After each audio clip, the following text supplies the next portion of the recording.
اعوذ بالله من الشیطان الرجیم. بسم الله الرحمن الرحیم.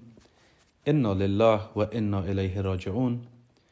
شهادت هموطنان و فرزندان صدیقی سرزمین را خدمت خانواده محترمشان و ملت شهید پرور افغانستان تبریک و تسلیت عرض میکنم.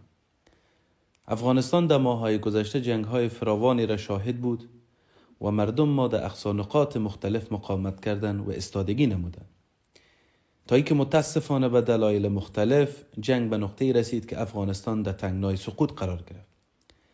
در آخرین نقطه مردم با عزت ما از بدخشان تا تخار، از کاپیسا تا اندراب مقاومت‌های خود ادامه دادند تا بالاخره مقاومت به جغرافیای اندراب و پنجشیر رسید. جبهه مقاومت ملی به خاطر دفاع از عزت، سلامت، استقلال، آزادی و عدالت مبارزه خود به خاطر دفاع از این ارزش‌ها شروع کرد. دیروز بعد از اعلامیه علمای سرتاسر کشور، جبهه مقاومت ملی فیصله علما را نهایی و لبیک گفت و احترام گذاشت. اما طالب‌ها خوشبختانه که طینت واقعی خود را نشان دادند و بالاخره برخلاف چیزی که در ظاهر میگفتند نشان دادند که نه باوری به شریعت دارند، نه باوری نه به قرآن دارند و نه فیصله علمای سرتاسر افغانستان باورمند هستند.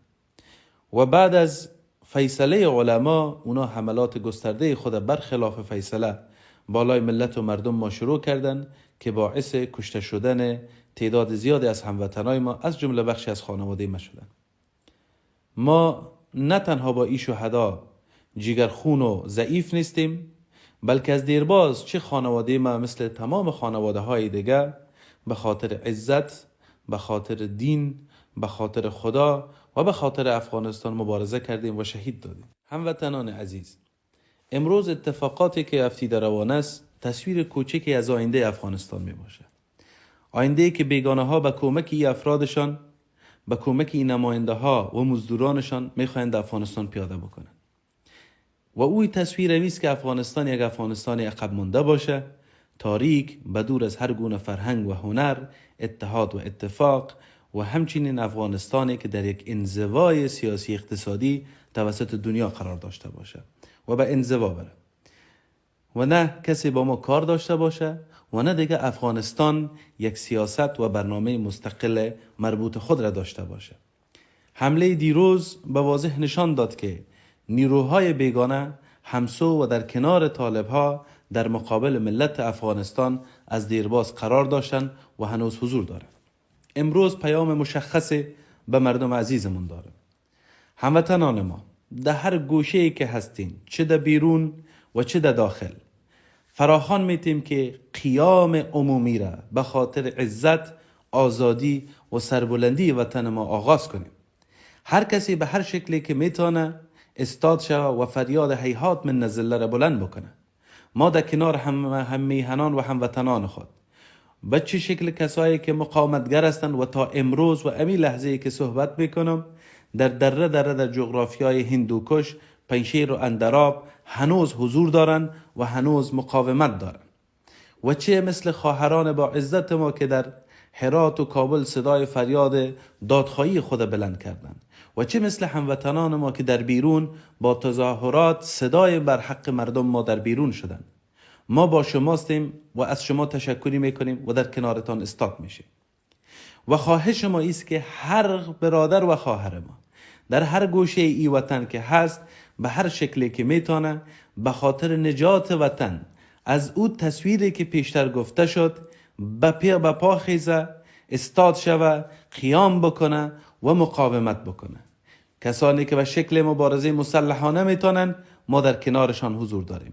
کسانی که تظاهرات میکنن ما صدایشان میشیم و در کنارشان هستیم و از اونها حمایت میکنیم و به خاطر نجات وطن تا آخرین لحظه در کنارشان حضور می داشته باشیم. صحبت دومم با جامعه جهانی است که متاسفانه با ایجاد فرصت غلط و طالبها، ایجاد دادن فرصت سیاسی باعث شد که اونا هم جرأت سیاسی پیدا بکنن و هم به دنیا این قسم نشان بدن که تغییر کردن، در حالی که طالب به هیچ عنوان تغییر نکرده، بلکه ظالمتر، قسی القلبتر، افراطی تر و متعصب تر از دیروز امروز قدم گذاشته و ما شاهدی هستیم. لذا امروز مردم افغانستان قضاوت دنیا و همسایگانش سیل است که کی به عنوان دوست واقعی در کنار مردم افغانستان و در مقابل این گروه های مزدور حضور پیدا میکنه و قضاوت تاریخ و مردم افغانستان انجام خواهد شد و خواهند دید که دوست واقعی مردم افغانستان چه کشورهای خواهد بود.